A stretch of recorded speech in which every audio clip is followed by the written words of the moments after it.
ছোট বাচ্চা যাদের একটু ভালো চেহারা বা যাদের দেখতে ভালো দেখায় এদেরকে মানুষের চোখের কুনজর দেয়, এর থেকে বাঁচার জন্য আমরা কপালে কালো ফোঁটা দেই। এটা জায়েজ আছে কিনা? আর যদি জায়েজ না থাকে তাহলে এর থেকে বাঁচার উপায় কি?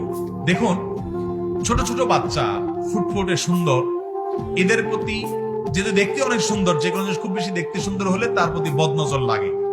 আল্লাহ আইন ও হক্কুন, বদনজর লাগাটা হাদিসে আছে, এটা সত্য, এটা কোনো কুসংস্কার না। মানুষ রাক্ষসের নজর দিয়ে কোনো কিছুর দিকে তাকিয়ে থাকলে এটাকে নজরে হাসেদ বলা হয়, হিংসাত্মক নজর। এই হিংসাত্মক নজরের ফলে ওই বস্তু বা ওই ব্যক্তিটা ক্ষতিগ্রস্ত হয়। এই ক্ষতিটা মানে অনেকটা স্পিরিচুয়াল ক্ষতি, অনেকটা ভেতরগত ক্ষতি, যেটা আমরা দেখতে পাই না, যার কারণে আমরা অনেকে এটা বিশ্বাস করি না, অথচ এটা হাদিস দ্বারা সাব্যস্ত। এবং এই চোখের বদনজর থেকে বাঁচার জন্য অনেকগুলো উদ্যোগ নিতে হয়, বিশেষ করে বাচ্চাদেরকে। অনেকে দেখবেন বাচ্চাদের ছবি ফেসবুকে দিয়ে দিচ্ছে সুন্দর ফুটফুটে, প্রয়োজন ছাড়া এই ফেসবুকে বা এই জাতীয় সোশ্যাল মিডিয়াতে ফুটফুটে সুন্দর বাচ্চাদের ছবিগুলো শেয়ার করা, এগুলো যথাসম্ভব অ্যাভয়েড করাই উচিত, না করাই ভালো। কারণ যদিও করলে আপনি শরীয়তের নীতিমালা ফলো করে করলে সবসময় হারাম হবে না, কিন্তু বাচ্চাদের প্রতি অনেকের বদনজর লাগে, এবং এই বদনজর বা নজরে হাসেদ বা হিংসাত্মক নজরের কারণে বাচ্চা অসুস্থ হয়, রোগ বালাই লেগেই থাকে, দেখা যায় যে ওষুধ বড়ি ট্রিটমেন্ট কিছুতেই কাজ হয় না। তো এগুলো থেকে বাঁচার জন্য আমল আছে। কি আমল? কারোর বদনজর লাগছে যদি আপনি জানেন, তাহলে ওই ব্যক্তির উজু করা পানি বা হাত মুখ ধোয়া পানি বা অন্তত শরীরের কোনো অংশ, অন্তত আঙ্গুল চুবানো পানি, এটা ওই বাচ্চার গোসলের পানির সাথে মিশিয়ে তার গায়ে দিয়ে দিবেন। হাদিসে আসছে হাসাদ দের যে ক্ষতি হয়েছে বা বদনজরের যে ক্ষতি, ওই ক্ষতি থেকে আল্লাহ তাআলা তাকে হেফাজত করবে। এটা হাদিস দ্বারা প্রমাণিত। আবার আপনি কাউকে দেখলে বদনজর লাগবে মনে হচ্ছে আপনার নিজের, তখন আপনি বরকতের দোয়া করবেন, তাবরিক করবেন। হাদিসে আসছে মাশাআল্লাহ, তাবারাকাল্লাহ, আল্লাহ বরকত দান করুক, তাহলে ইনশাআল্লাহ বদনজর আর লাগবে না। এরপর আসি মূল কথা, কপালে কালো টিপ।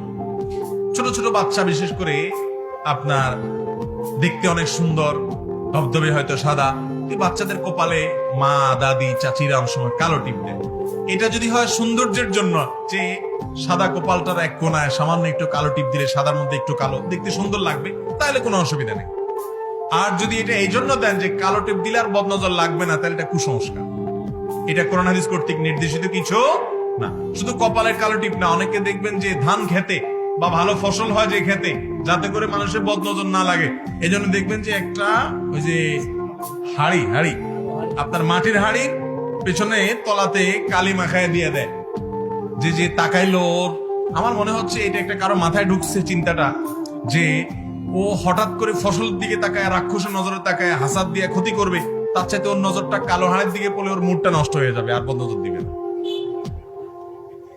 তো বাচ্চার ক্ষেত্রে তো এটা আরো ঘাটে না, কারণ বাচ্চার তো ধবধবে সুন্দর সুসুটে বাচ্চার যখন কপালের এক পাশে একটা সুন্দর কালো টিপ দিবেন, ওইটা দেখে তো আরো আশ্চর্য হয়ে আরো ভালো লাগবে, আরো বদনজর দিবে। তো বদনজর থেকে বাঁচার জন্য এগুলো করা কোনো কোরআন হাদিসের নির্দেশনা নয়, এগুলো কুসংস্কার। সোজা কথা কি বুঝাতে পারছি? অতএব এই কালো হাড়ি আপনার ক্ষেতকে বদনজর থেকে বাঁচাতে পারবে না, আর কপালে কালো টিপ সেটা করতে হবে না। হ্যাঁ, যেটা বলছিলাম সৌন্দর্যের জন্য কালো টিপ আপনি দিতে পারেন, এছাড়া অন্য কোনো উদ্দেশ্যে দিলে সেটি জায়েজ হবে না।